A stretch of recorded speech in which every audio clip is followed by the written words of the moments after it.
Good morning. We're about ready to start in on Savepoint 2. Some of you might have already started it because officially it started last week, but I know that the patterns of students sometimes tends to put things off if they see a deadline that's a little bit later down the road. Um, so in this particular save point, this is the very first time you're going to encounter some flow charts. Okay, so what I did with my research and to prepare for this class is I created flow charts for the different um, ethical theories. Right, so these are theories. Deontology and projectivism are both solidly in the Western philosophical canon. Okay, so we spent some time questioning it, and now I want you to be aware, at least of some of it, some of the canon, so that you understand a little bit more what's happening around you as you hear these theories emerge in your normal everyday life. Okay. So I've asked you to look at deontology and projectivism, and unit, I used an article that I wrote about Fallout 3, and but in particular, one part of the game where I played through as if I were Immanuel Kant, and basically it fails, but it made me question, like, how could this not fail? How could the design change so that it could have an ethical playthrough according to Kant, right? So Kant has the categorical imperative. The categorical imperative has 4 different parts, and each different part is a check and balance for the next part. And so deontology, what it's trying to do is it's trying to discover whether or not an action is a duty. Like, do we have a perfect duty to do that action, or a perfect duty to not do that action? There's also imperfect duties, and imperfect duties have a very specific logic. It's not just whatever you feel. It feels like you just do whatever you feel.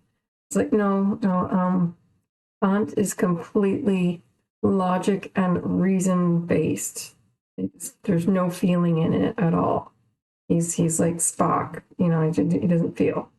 And so sentiment or feelings are not a part of deontology at all. So I'm giving you that hint right now up front. Sometimes students misunderstand imperfect duties, so I want you to spend some time understanding the logic of an imperfect duty. And then with projectivism, and we get into Hume, now he definitely takes into consideration whether or not feelings are getting involved. He calls it sentiment.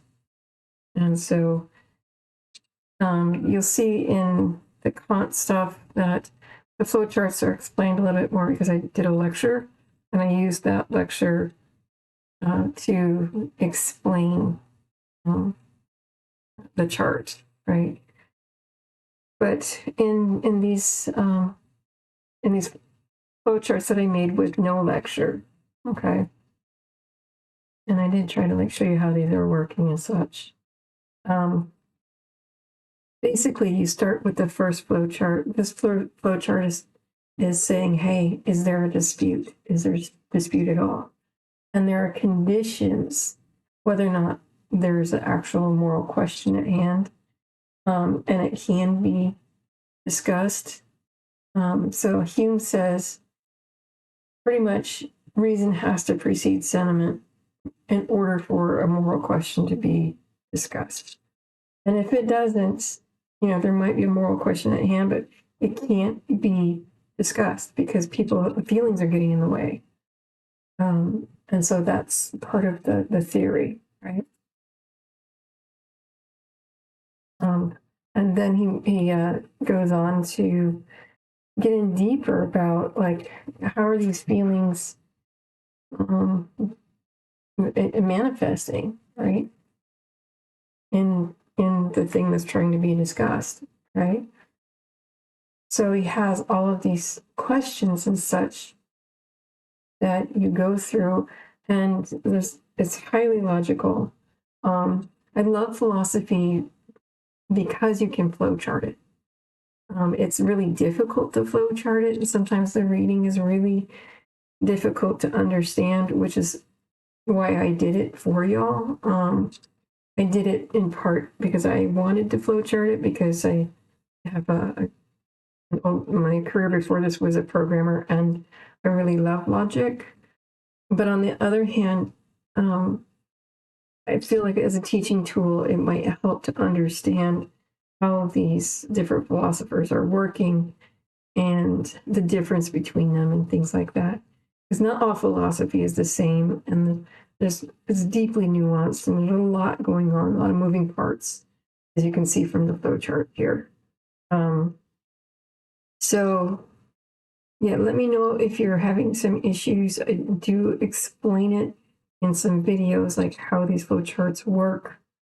But it's top to bottom, following your yes/no answers to get to the conclusion at the end for each flow chart. Okay. Now, I will say that Hume is not fully flow charted.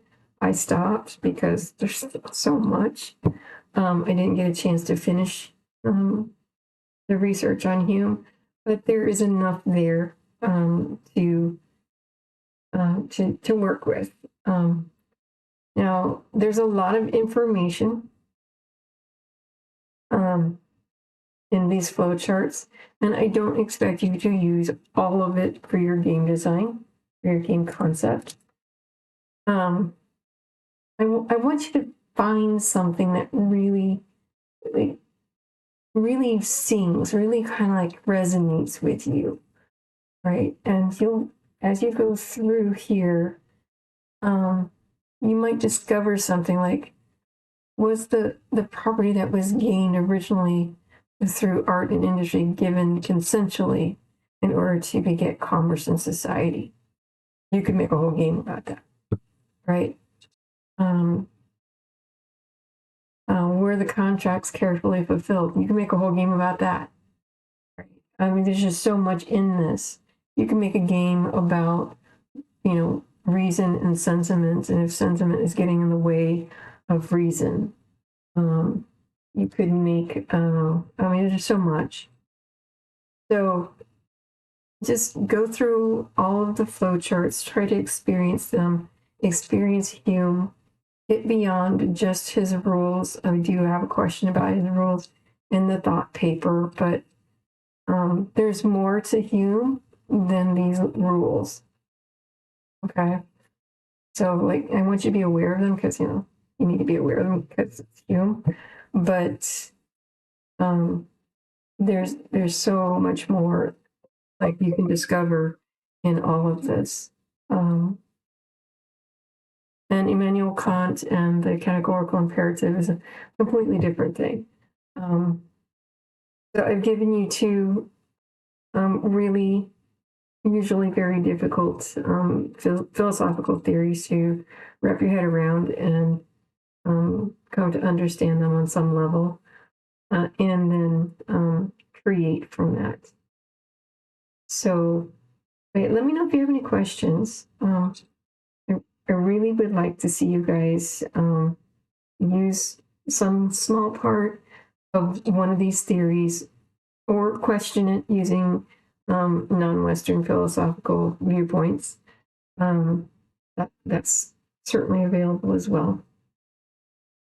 But I think understanding deontology and projectivism is really going to help you understand, some of the things that get said online or in the news or during political campaigns, or just how people tend to defend their position in life without And sometimes people aren't aware that they've invoked a philosophical theory. So, yeah, let me know if you have any questions. And I'll talk to you soon.